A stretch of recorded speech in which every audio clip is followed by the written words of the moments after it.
often when we reach out for some help with something, whether it's kind of reaching out professionally to someone like me who's a therapist or coach, or whether it's reaching out to a friend or a relative or some other kind of supporter, often what we're doing is we're looking for the relief of some problem. We're looking for some problem to go away. And so when I'll ask people initially, what it is that they would actually like as an end result of this process of therapy or coaching or whatever, it's very common for the answer to be an absence of something that is currently there. So it might be an absence of depression or an absence of anxiety, or it might be an absence of a particular pattern of thinking or actions that they're noticing that is getting in their way. And so we'll often talk about it, won't we, in terms of what I want is an absence of this. And that makes sense. Absolutely, it makes sense that we want an absence of that. But when we're running away from something, because that's what we're thinking of there, aren't we? What we're really doing in terms of this process, we're running away from that thing that we don't like. So we want to escape from the situation that we're already in. What we often miss if we only state that, because it is really valuable information and it really clarifies, doesn't it, what it is that we no longer want. But it doesn't really shape what we're running towards. And so the danger of just running away from something is that we can run away from something in any kind of random direction. And when you run away from something in a random direction, it doesn't guarantee that you're going to end up in a place that you want at the end of it. You've heard that old phrase, out of the frying pan and into the fire. That's a good way of encapsulating it. And so what's a really important part of kind of overcoming the problem is not just running away from the problem and defining what the problem is and stating what we want an absence of, but it's really helpful as well to have a direction of travel so that we're not just running away from this thing in any direction. We're not just escaping it in any direction, but we're escaping it in such a way that we head to a destination that we actually really want. And it's important in a couple of ways, really. First of all, it ensures that we're not being defined by the problem itself, but we're being defined by where we want to go to.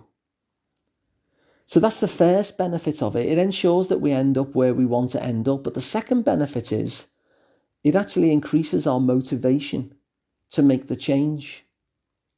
You see, there are two different ways we can be motivated to make change.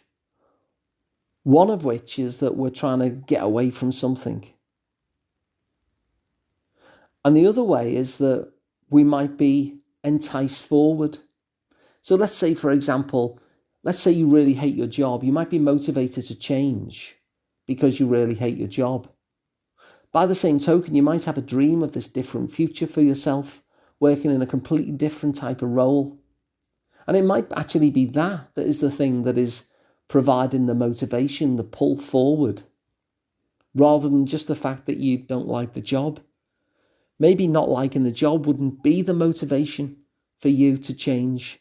Maybe what motivates you to change is to see the difference in front of you that you could actually get to, and that's the thing that gets you going. And so one of the benefits of ensuring that we don't just describe the problem that we want to get away from, but we really define the direction that we're heading towards and the destination we want to get to, is it offers double the possibility of motivation. It offers the motivation of, I don't like this and I'm motivated to get away from it. But it also then adds the extra motivation of, and I really want that.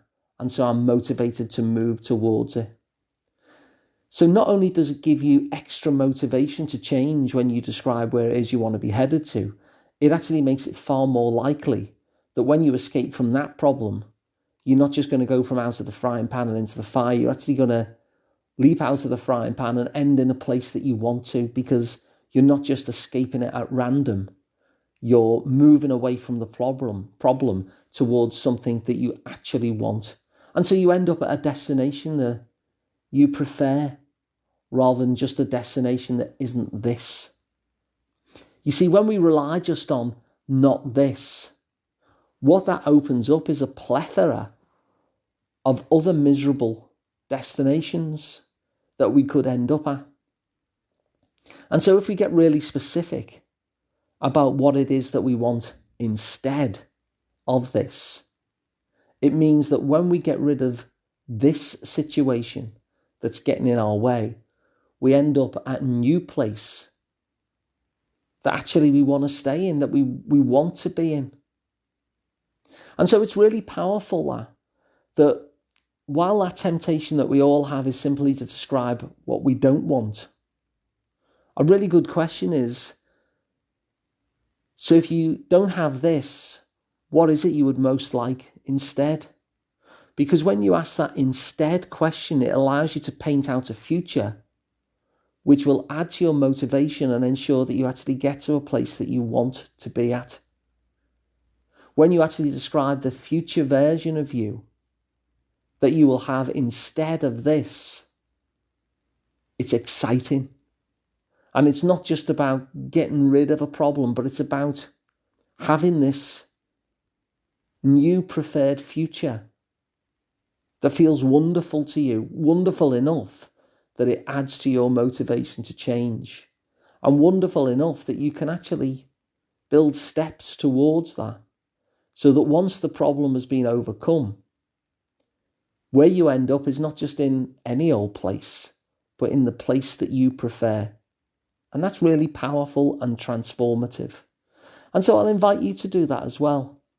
When you notice that you're faced with a problem and you notice that you can describe this problem that you want rid of really well, ask yourself that instead question so that you can describe the future at least as well, maybe even better, so that you don't just understand where you are at the moment, but that you have a real clear vision of where you want to get to as well.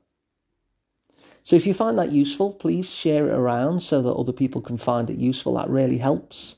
You can subscribe to this wherever you get your podcasts, or on Spotify or wherever. You can watch them at asliceoftherapy.com. And if you want to work with me directly, I'm Alun Parry from the Liverpool Psychotherapy practice, and I'm at liverpoolpsychotherapy.co.uk. Thanks for listening, and I'll be back again tomorrow with another one.